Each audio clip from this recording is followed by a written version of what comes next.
So where do we go? Do we go childhood beatings, hypersexualization at the age of 9? Where was I when Jerry died? Marion. You gave me a few things to chew on. Why don't we start with chronologically? Your childhood. Tell me. We never really got into that last time. A little bit. So it was an interesting childhood. I was a very sensitive kid. There was a lot of love with my parents, and my dad fought in the war. I think he suffered from PTSD, but like if I did something wrong, there'd be pretty severe beating. But like there were football games with the brothers. I had 2 older brothers, a younger brother. He would full-time quarterback, or he would be the pitcher for baseball, ice cream cones, which was a special treat because I was hyper. My mom was super OCD, but as a 5, 6-year-old boy, getting a really severe beating, I didn't know who to trust. And I loved my parents, and they showed me love. There was never any, like, mental abuse, like you're bad and you can't do it. But, at that young of an age, and I wasn't like a tyrant where I was shooting a gun at someone or something, there was a lot of things mixed up in my head. So that was always there. Oddly enough, though, I didn't resent it. I didn't know really which end was up. I didn't, I would stand up for myself at school. I wasn't bullied, but it just, until many years later, till I got to Marion, I didn't really understand or make peace with my dad over all of that. But looking back, he did do the best he could do. There was usually something that instigated the beating, but it was never something that, I never talked about it at school. I didn't think I was abused, but it's not the way that I would ever raise a child, probably if I ever have one. It's close to 100% of the time. If we understood our parents' story, their full story and their childhood and their parents and all that, you'd forgive.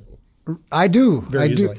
Right. It took me till I was in Marion. I do forgive. And my mom, nothing was ever good enough for her, but she would never tell us we weren't good enough. But like when I got arrested and I was out on bail, like literally she would have cut her arm off at the elbow if the government said, okay, we're taking your arm. Like the motherly sort of protective love was glaringly apparent. And then there was a couple interactions with my sister at the age of 9 that it will just hypersexualization. And then maybe till about 48, actually, when I was here in LA, I realized that, the short story is that like every time I would get emotionally involved with a woman, at some point I would feel vulnerable, helpless, and like emotionally I would revert back to that 9-year-old boy. And so energies show up. And today that energy can show up, but I know exactly what it is. I could just be riding my bike. And I'm not sure what predicated that with her. It was a very significant experience. Did she go through some abuse when she was? I don't know. Right before my mother died, we were getting on the elevator. My mom was about 3 days from death. And it's so funny because she was on the wavelength. And I said, I want to ask you a question. And she said a word which brought us back to that place on the couch at the schoolhouse in like 1979.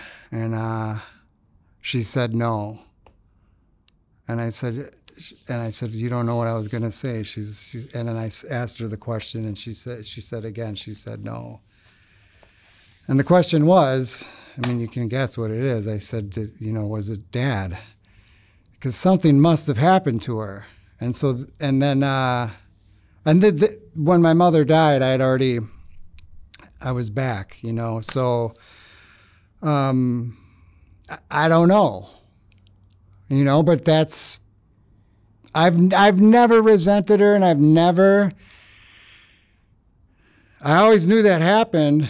And the way that I figured it out, that's another story that can get long, but I won't get into it. But it was just by happenstance. I was volunteering at the mission in LA when I was here getting sober again. And one of the women in the women's side was talking to me, and she just told me this scenario about one of her clients, totally confidential. She didn't know anything about me. She just knew that I volunteered a lot.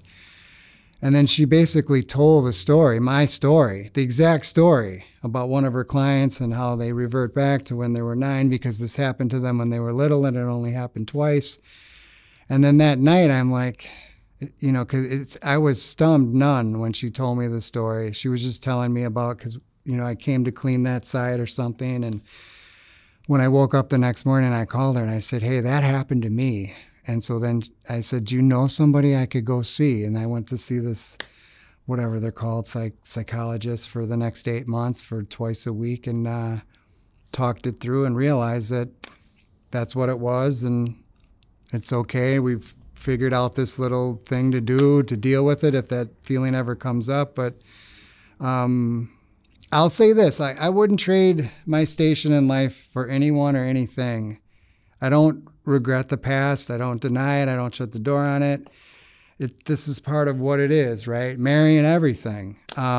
So would have life been differently? I mean, I don't know. I like where I am right now, like where you're at right now. Would you trade? I mean, I remember the last time I was here, you talked about, can I say it, the divorce, and it was kind of rough and it was bad, but like where you are now, whether you learned a lesson or not, like, I don't know if that's what it's all about. Like, this is our life. This is where we, like, if I always have the disease of more. If I win $1 million tomorrow, I'm going to want 10. Like, I know that I have that, so I got to check the desire. But I like me. I like being with me, like, in a non, what's the word, narcissistic way, you know? So in childhood, the drinking started, I remember like getting 2 beers. We'd get a 6-pack with 2 friends, chew.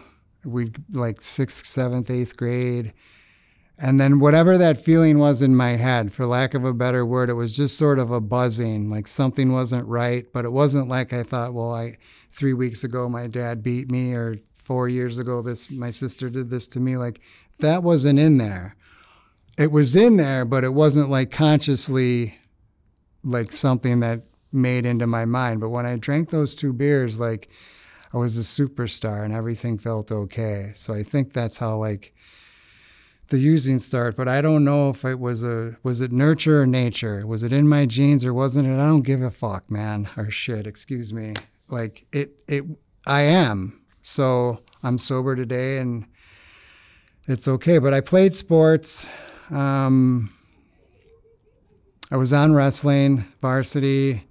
There was this incident in high school, me, Ed, Chris, I won't say last names, and there was one other person with us, but we took out Ed's parents' car and we all joyrided it, and then the last person to drive it head on into a tree, and like we should have all been dead, but we all walked away, and so we all got suspended, kicked off the teams, and then I became quote-unquote a dirtball. But we still hung around the jocks too, and I never really was a jock. I mean, I always had like a jean jacket with the pins. But I loved high school. Wauwatosa East, graduated in '87. I mean, that was just a great fucking time, high school. I mean, it's supposed to be some of the best times of your life.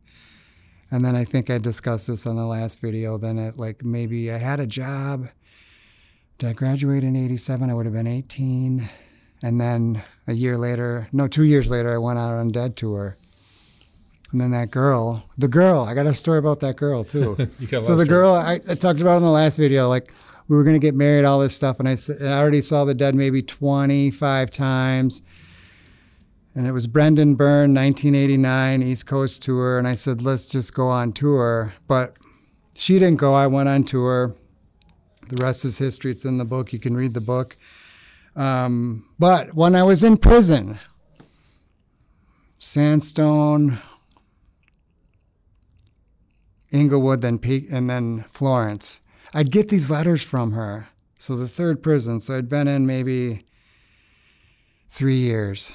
And I hadn't seen her. And I mean, I went to prison in '92. The last I saw her was '89, so '95. So 6 years, and I start getting these letters. And I swear to Christ, I don't even believe in Christ, but I swear to the universe. Like these letters would come and I would read them with my cellie, who I knew from the street.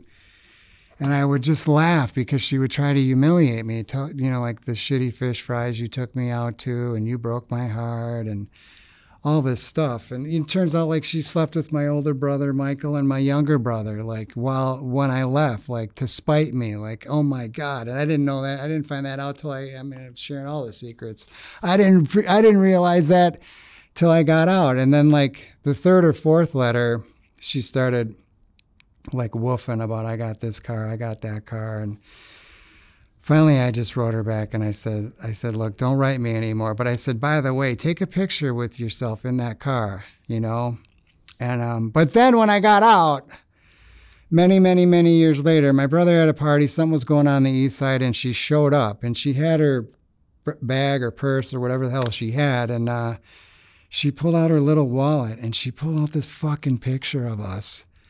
And so I graduated in 87. This had to be 98, 99, and it was of us. And she's like, I've had that picture the whole time. But the thing is, like, I didn't leave her. I never said I'm going and goodbye. Like I said, I'll do this with you. Just come on tour with me. Like, I have to do this. And I don't regret it. It's easier for me to say that now. I mean, when I was sitting in Marion for 23-hour lockdown, it wouldn't have been so easy, but I wouldn't have changed anything. Like I had to do that. Like who knows? I don't know. I might not have been alive if I would have just ran off and got married with her. So, but I wasn't ready. I mean, there's no way I was ready. You were in Marion. What age were you in? 25. For how long?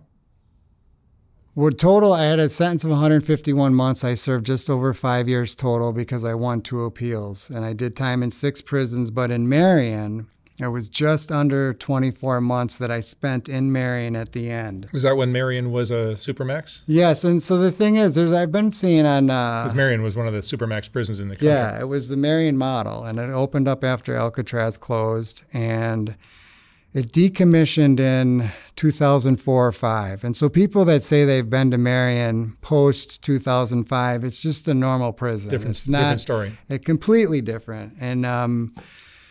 when I was there, it was, like 2 15-minute. I went into a little bit of this in the first video, but you got 2 15-minute phone calls a month.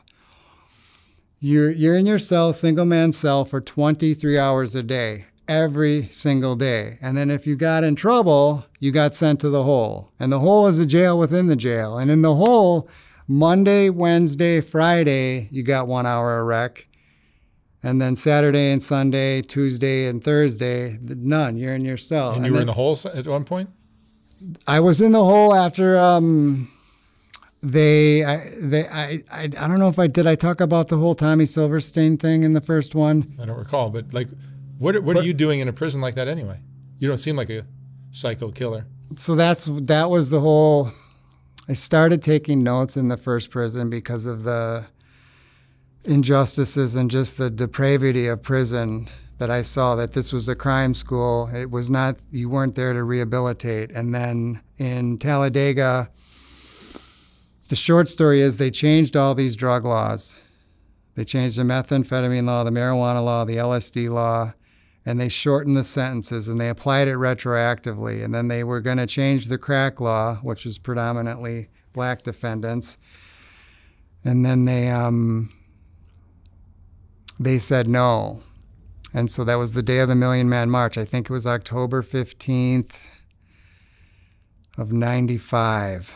And so then I could get into the minutia of all that, but essentially that's it. And I detail it in great detail in the book. But that day in Talladega, Alabama, there was an uprising and blacks and whites united. And I'm not shitting you. There were whole housing units burnt to the ground. Half of the chow hall and rec area and offices were burnt to the ground. We were surrounded by armored vehicles, helicopters. That was the first of 12 or 13 prisons to simultaneously riot across the country. It was the largest mass prison riot in the human history of humans. I mean, you had like New Mexico and the Attica in New York. The single prison riots were unbelievable. 30, 40 people died. But as far as spread across the country in unison on the same day or the next day over this thing, unbelievable. So as a result of that, me and 22, 23 other black guys got sent to Marion. I got charged with starting the riot and instigating it and being the mastermind. Now, those charges got dropped, and so I got sent to Marion. And then the thing is, at the first prison I was ever in, you learn the folklore. Like when you pee, you got a cellie, you always wipe the seat, you never wake somebody up. If you do, if it's an emergency, you always do with their feet, never pass the feet. Never reach over someone's food, you know, all the rules. But you learn about this place called Marion. It's just like the folklore of Marion, you know, and Tommy Silverstein and killing 2 of the DC blacks, and then they killed 2 guards, and that's why it became locked down. And that, in the beginning, the first 3 pages of my book, I explain that because that is just such unbelievable history. And Marion opened in '63 after Alcatraz closed. But that was the model. They called it the Marion model for the new Supermax Penitentiary. And in the 90s, Bruce Pierce, James Doc Holliday, John Gotti, there was an incredible fight with him. I would only, you know, I wouldn't say that here because if John Jr. wanted to know what happened, I would share that with him because he's family. If I brought it out right now, I mean, John's a soldier. It was a fair fight, but other than that, I don't know if I should really respect to the family. Big Mac Mike McElhinney, the leader of the Aryan Brotherhood, he was there. But like, so every day you're in your cell for 23 hours. Opposite days you go outside for an hour. Then the next day you're in for an hour.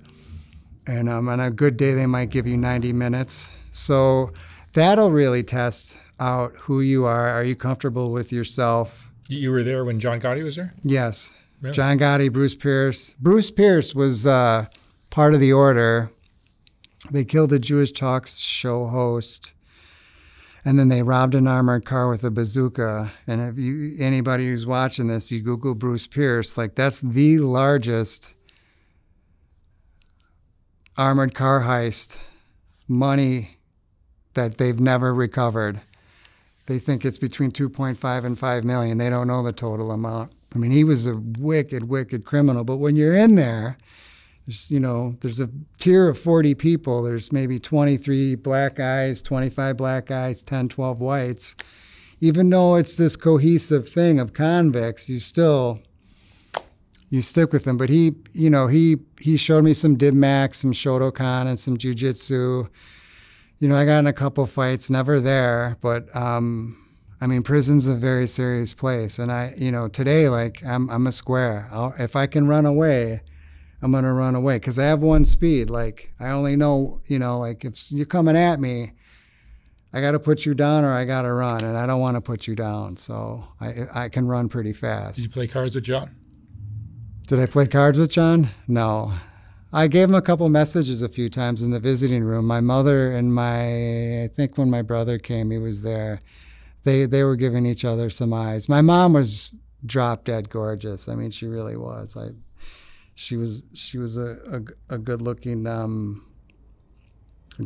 woman. I mean, Playboy loved her. But Marion, there was a sense of peace and solitude in there. And, each of my, if I can talk a little bit about the book, I mean, when I got home from prison, we were eating dinner, not the first day. And like one day I just thought to myself, like, I wonder what they did with all those letters that I sent them. And like the letters in Marion, they give you the envelopes. You got to buy the stamp. It's stamped. It says USP Marion. Then it's got where your name and your prison number is. I just asked them, like, I'm just curious. I had no big deal, but I'm wondering what you did with all the letters. And they fucking pulled out all these boxes. They fucking saved them all, man. And so then Hillary helped me with the book, but each chapter opens up with an exact photocopy of the letter itself, the envelope, which sort of proves that I was there because it's unbelievable that I was. And then the letter, not typed, but the actual letter. But if you read those letters, you can tell. I mean, there's days where I'm angry and I'm mad and I got this appeal I'm filing and I want to get out, but there was a sense of peace and solitude. And like I needed the wickedness of a place like that, I think, to squelch me in a way to understand. Because I think even if I never had the childhood beatings or the interactions with my sister or any of that, I was exceptionally fucking sensitive to sound, to touch. I mean, who knows? Maybe I'm on the spectrum somewhere. I don't fucking know. But I just was very sensitive, and it was hard for me to like read, and I could do numbers. And then like I remember in kindergarten, this was a memory I've had since my first interview. Like you start with A, B, C, D, all that shit, right? And then like at some point, the fucking teacher comes over to me, makes an example out of me. You have to go with your right hand. Like, but I was a lefty. So now when I take planes, I go back to I almost can do it fluently with my left hand. Cause it's like, why would you stop me from being a left-hander? Like, I don't resent that, but it was just, that's fucking odd. You were left-handed and they made you go to right-handed because they said everybody else is. But I mean, it was the 70s. I'm saying like that. When you throw a ball, you throw left or right? Right, but I can bat either way. Well, so I can too, but I'm right-handed. But no, I throw it the right. But I remember with the left, and I'm pretty fluent with the left now, but... Pretty ambidextrous. Sort of. I don't know if that messes me up here or not. But the hemisync... I hemi-synced all that stuff. But while I was in Marion, and this is what I don't think I talked about, was from the moment I got the first night that they brought me there, and I told the story, I know I told the story in the last one about what they did, and they tried to get the guys to jump on me. The first night, I started to dream of my dad, and we'd meet in the dreams, and we'd meet to the day before he died, and then every single night till like the end. And then we would make peace, and then he would go away. Then I would wake up, and then there's no other way that you could do it. I could go to the grave and write a letter, but somehow that just happened while I was there. And there were wicked things that happened there that I saw with the way that the people act. And then I shared about the resentments, how the guards were but I saw people come in there with me, like ripped up, and then like in 6 months they were like, and I'm not knocking them. They were like, big, huge pot bellies, just eating Zoom Zooms and Wham Whams. Because I mean, you're confined in a space worse than an animal in a zoo. Well, it's got to be depressing. Unbelievable. And then you eat.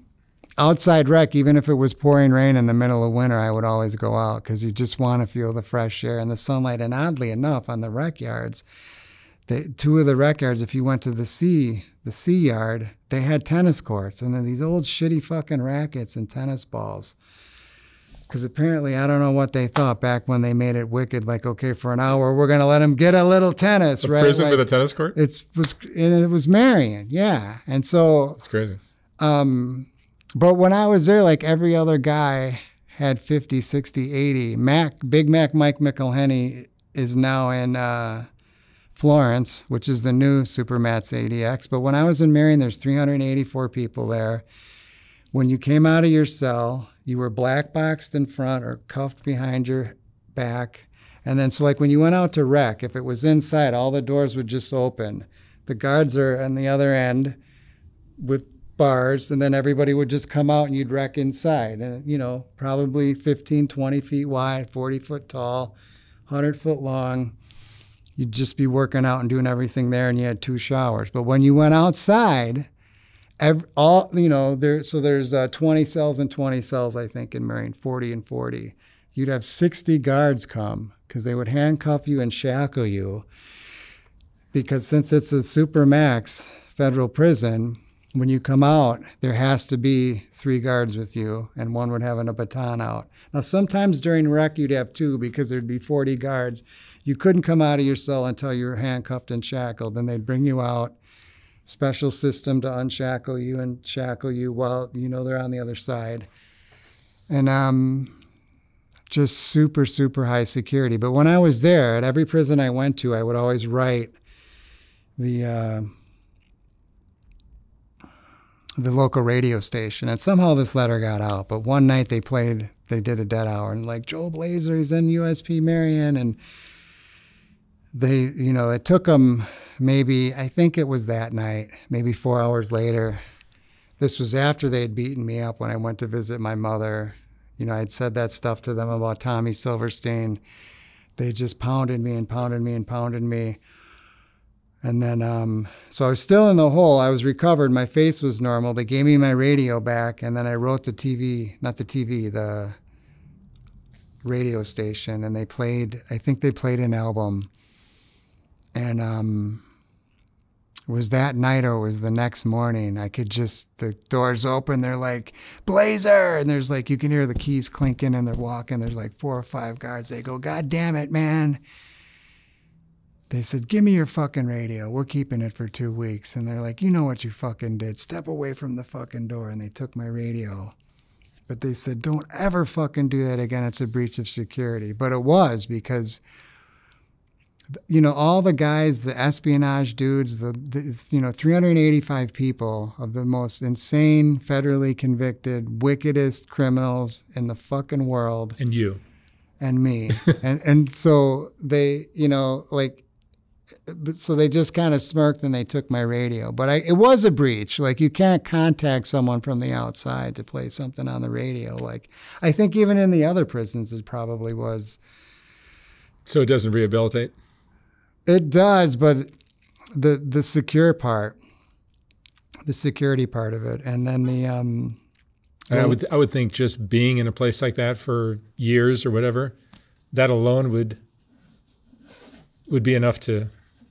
It could turn you into an animal and a killer, though, too, right? You'll behave differently, so to make sure you'd never go back there.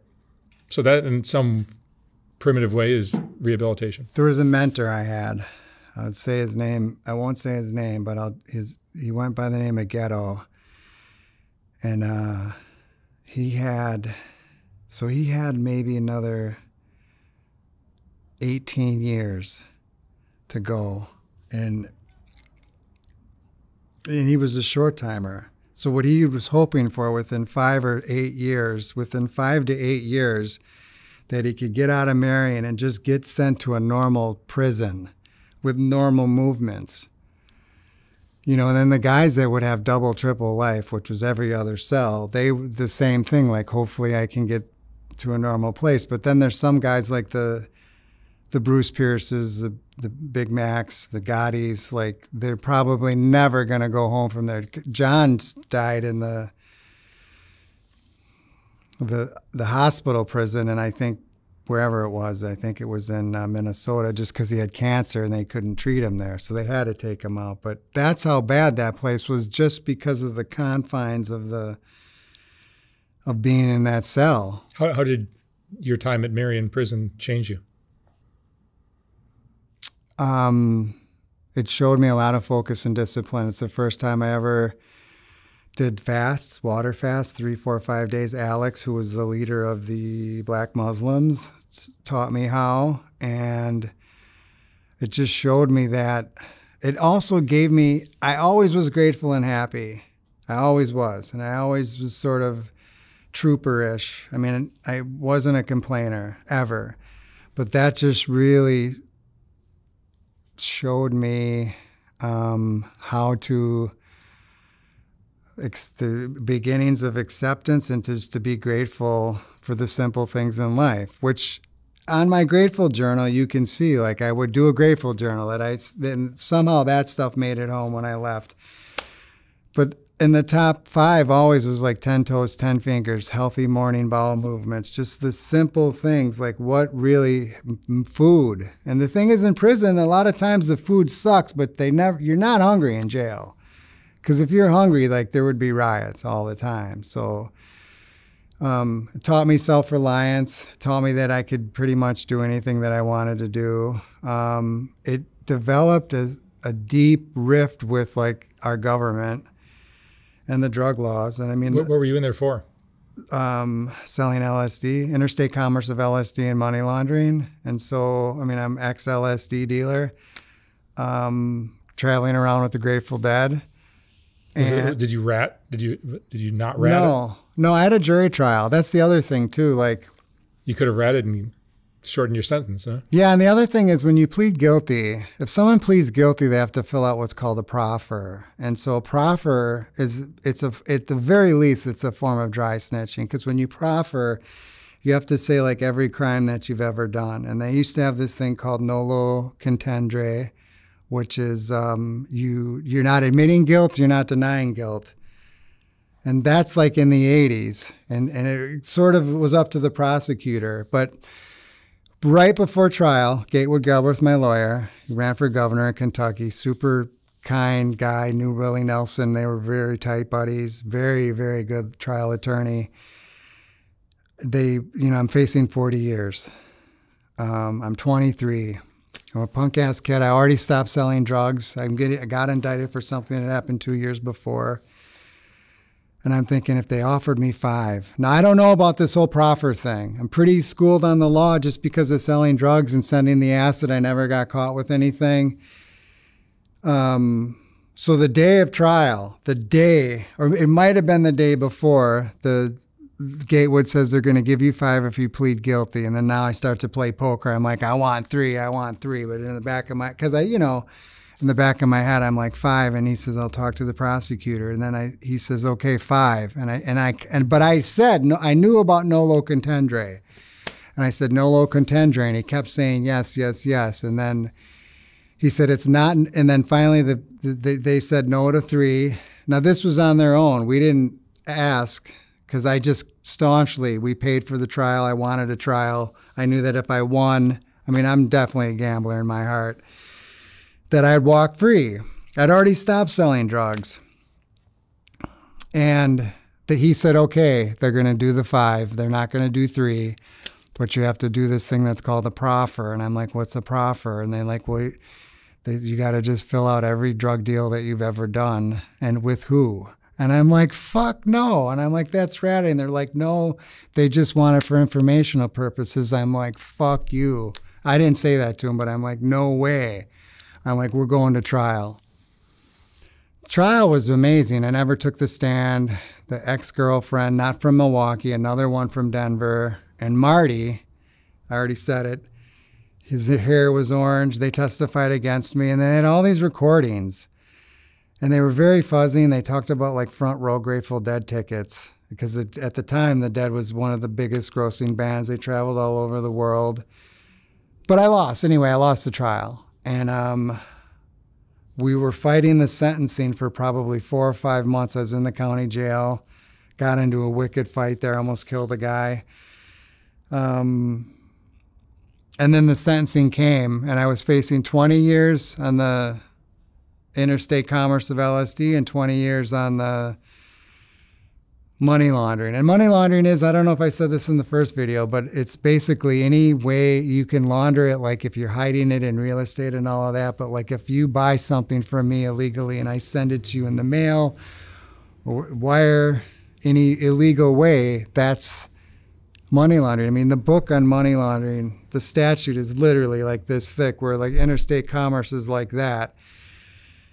So he, on his own accord, because they didn't have any direct evidence from me. They used other act evidence, which is in the Rules of Criminal Procedure, I think it's 5.2.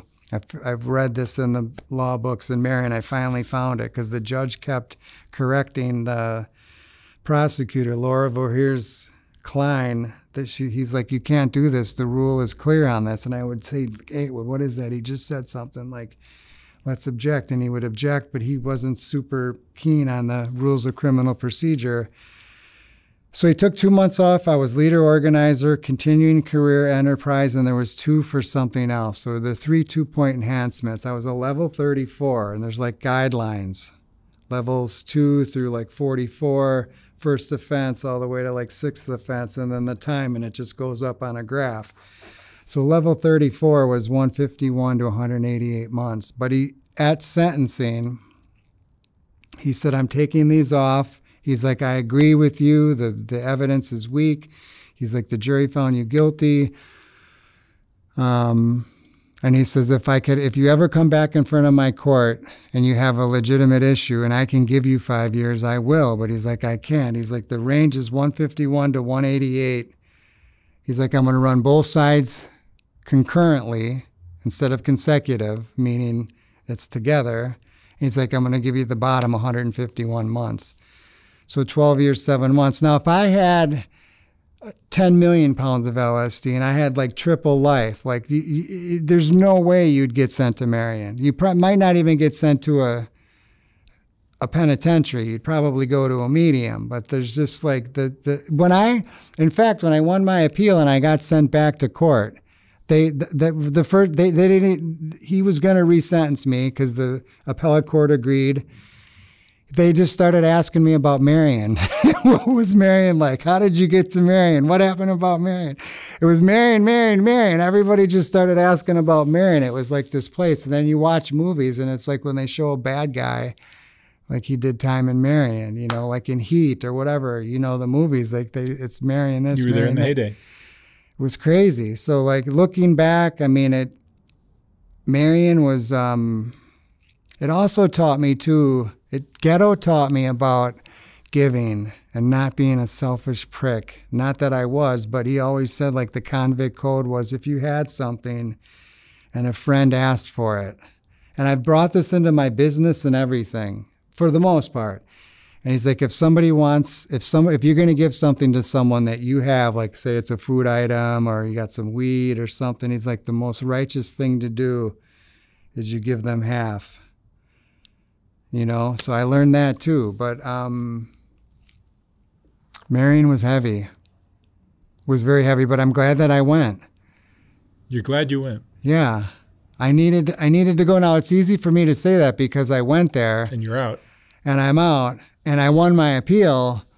But there were things that happened there that on the scale of lack of, you know, let's get to the duality, the good and evil, was to both sides, to the very most bad and good that you could have.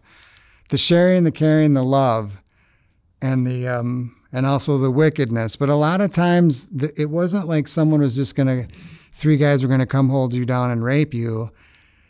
Like if you got to walk the line. Like the bad that I saw was usually like there was a interfactional dispute and someone did something against the rules that was not like they didn't know, because these are the most seasoned long-term convicts there are. There was no one in there. Even I guess the people that came there with me, the other 22 black guys, some of those guys were pretty hard, but some of them weren't. Like a lot of us were just 10, 20, 30 years, mostly for drugs. So but we were all mixed in. We were all in different units. We all didn't go to the same unit.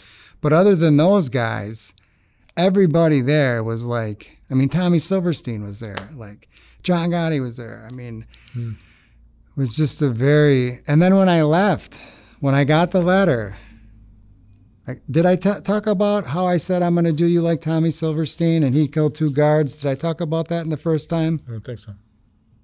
I don't remember. So part of the folklore was Marion started out after Alcatraz closed, and they had one unit. That was H unit. That was the lockdown, like I just explained. And then the rest of the yard was still the supermax of the supermaxes, but it was you had a little more movement.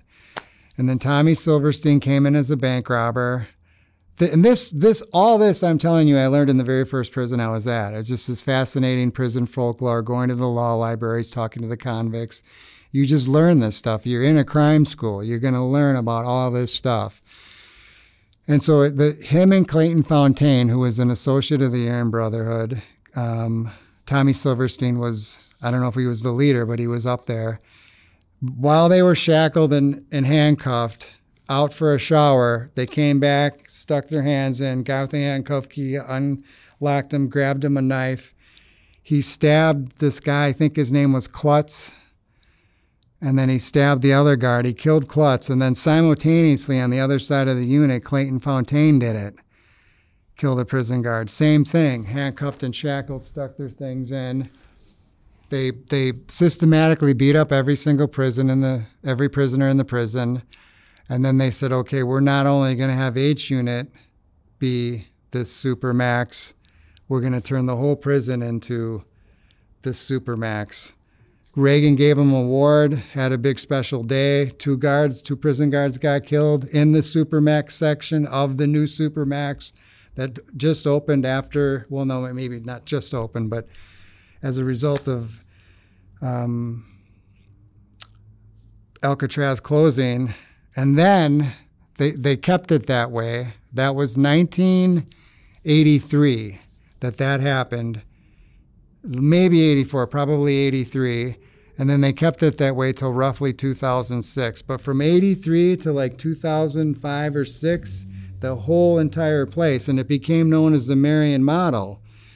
And so any state prison or anything after that, after 83, that's when they said they looked at that as this is how to contain the wickedest of the wicked. And then in the Florence ADX is probably not quite as dangerous, but it's a little more treacherous because there's solid doors. And we think, well, that's not that big of a deal. But when you're laying in your bunk and you're in a 6x8 or whatever the fuck it was, and you have bars, at least you get to see out, and there's windows, so you get a little bit of natural light. But if you can imagine a door with a little window, and then in the ADX, I don't think they get group rec, maybe with 1 or 2 people, but the cages are much smaller. So it's funny, this is 2024, this is 27 years ago I got out, and I'm like, I'm back there, right? I was younger, I was stronger, but like I had my routine. I would wake up, Richie and I would do 250 burpees. We'd run for 10 miles and just did your thing. But like, I hung out with everybody, but you had to stick with your own too. There's certain lines. But there definitely was some very serious violence that happened there. And oh yeah, so when I got out, when I won the appeal, so I get the letter, we don't know if you're going to win. We file it, I get a 15-minute phone call. The legal calls you're supposed to get unlimited, but it was really hard because you had to fill out this piece of paper. They would take a day. But my lawyer said it looks like they might rule in our favor, but he said if the Sixth Circuit Court of Appeals agrees with you, it's still got to go back down to the district courts, which was the judge, Bertelsmann. And he's like, there's going to be a lag time. But he's like, I won't know. And he's like, you're going to know. And as soon as I know, I'm going to send you a letter. And he's like, you might not, I can't call you because it's Marion. So anyway, I get the letter. But you don't know when you're going to leave because it's so high security. So the court just says we need him. And then they have like 2 months to send you back. And so one day they just come and grab you because if you're planning an escape, they can't tell you. But when I leave, when I get ready to leave, the whole thing, getting out, one of the guards was there that beat me down and the other one, so the beat down. So that's what Tommy Silverstein did. And then as a result of that, they took him to Leavenworth and they built a room for him down below the ground, and they kept the lights on. They never gave him a razor. The beard was like 15 feet long when he died. Anyone can Google this. You can look it up. Clayton Fontaine somehow changed his ways and actually got to go to a normal compound, but Silverstein they made an example out of.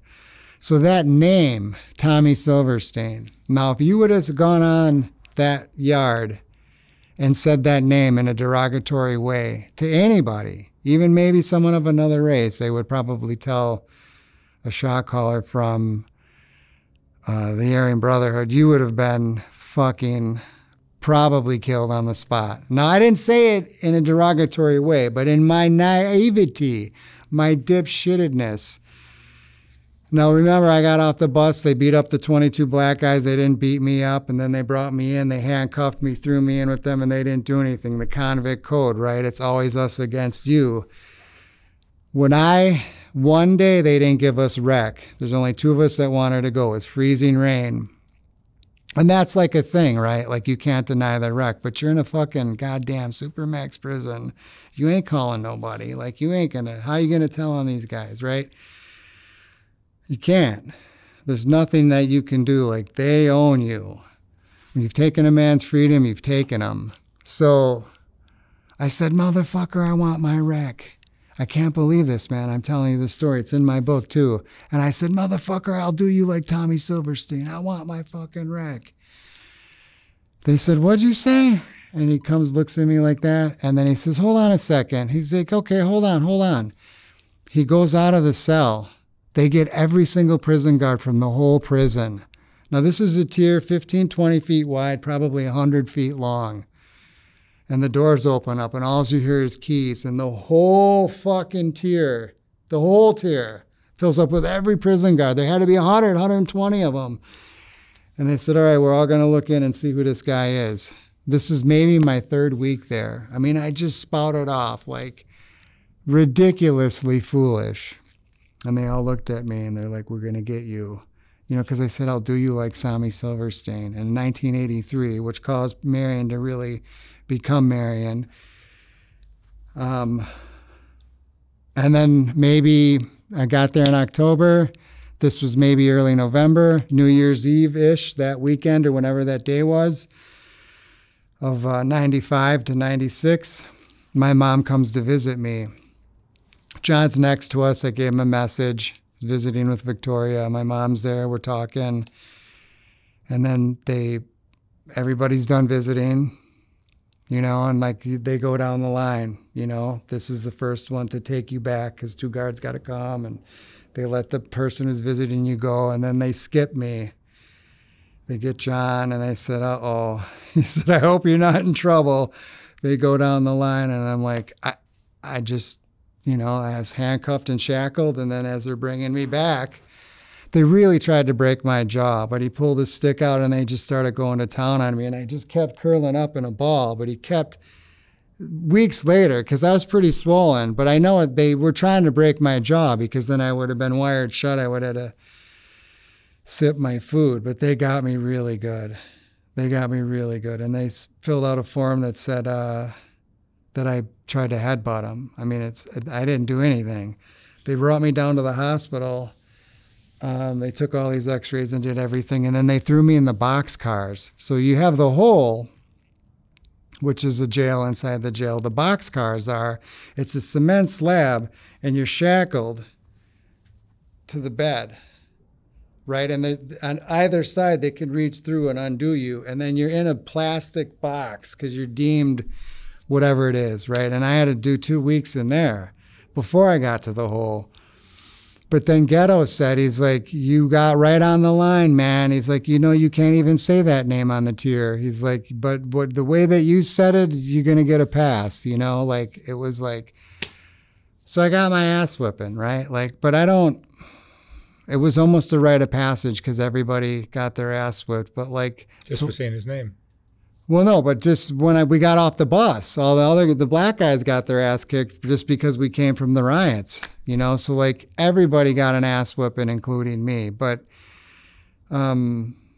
just as on a human level, forget that we're in prison. They didn't do anything to me. This guy killed one of their own. His friend killed one. And then I say, I'm going to do you like that if you don't give me my wreck. Fucking unbelievable stupidity. But it happened. And I think I spent 5.5 months in the hole. So for those 5.5 months, it was Monday, Wednesday, and Friday. I never look back. I never resent it. I mean, I'm bringing it all because you're asking.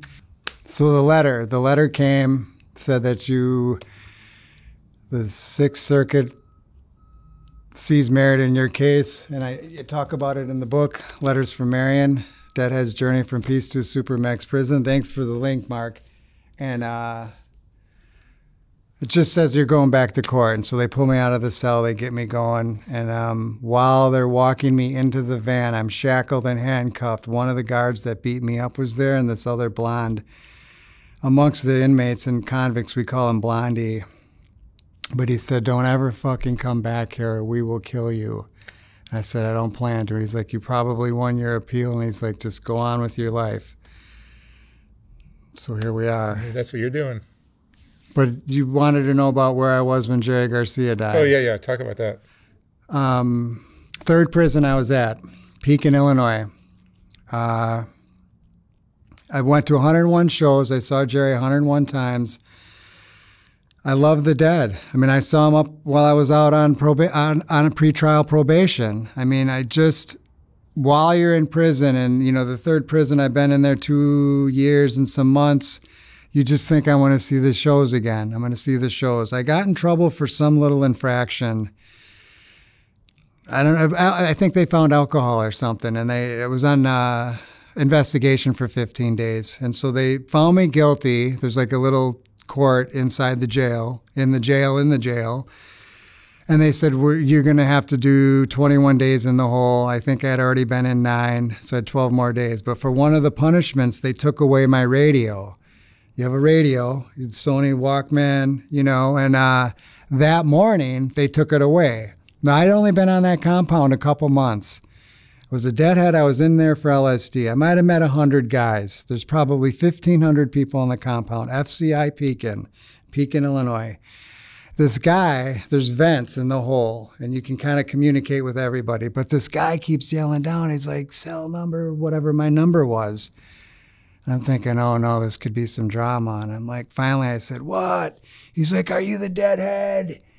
And I'm like, oh, fuck, man, because you don't know if he's calling you out. Everybody's going to hear it. You're going to have to fight him. He's like, yeah, I know you're a deadhead. I'm like, yeah, I'm a deadhead. Now, all that night, I was in tears the whole fucking night. And I kept seeing my brother, and I kept seeing my mother. And I'm like, somebody fucking died close to me. I could fucking feel it, man. It was here. I'm serious, man. I was in tears all night. And I would see the shows, but I never thought anything to do with the shows. And so the guy's like, Jerry Garcia just died. And I'm like, dude, they took my radio. He's like, I know, I heard. He's like, I'm going to play it through the fucking vents. They're playing Jerry Garcia all day. And you can make speakers, like if you take your headphones and you take like 3 styrofoam cups, you can actually make that fucking little thing, and take the thing out and sound really loud. And he stuck it in the vent. This fucking guy I never met. He wasn't even a deadhead, but he's like the love, right? And he played, and they were talking, and I'm just like, and then I knew why I was crying all night long. And so that's where I was when Jerry died. And there was a turning point there about, okay, I'm a deadhead. I love the Grateful Dead. I saw them all over the world, but like, I got to come up with something when I get out of here. Like, it's not just going to be, I can go back to the Dead and sell grilled cheese. But that was unbelievable. And then I never knew who the guy was, because when I got out, he was still in the hole. And then I got in trouble again, and I got sent off to another prison. I never even knew who that guy was. Wow. Would you still call yourself a deadhead? Yes. Once a deadhead, always a deadhead. Yeah. I titled your first video, Former Deadhead. Should have been And there's one other last thing. When I left Marion. I just love pissing people off. When I left Marion, as one last act of defiance, it was completely flooded with LSD. That's the last illegal act I've ever done. It's past the statute of limitations. They could never get me. I'm just saying that place got flooded with LSD. So... Joel, it's another interesting talk from you. Mark, I love you. Thank you so much for having me. All right. Great seeing you. Thank you, Mark. Thanks, Joel. Thank you.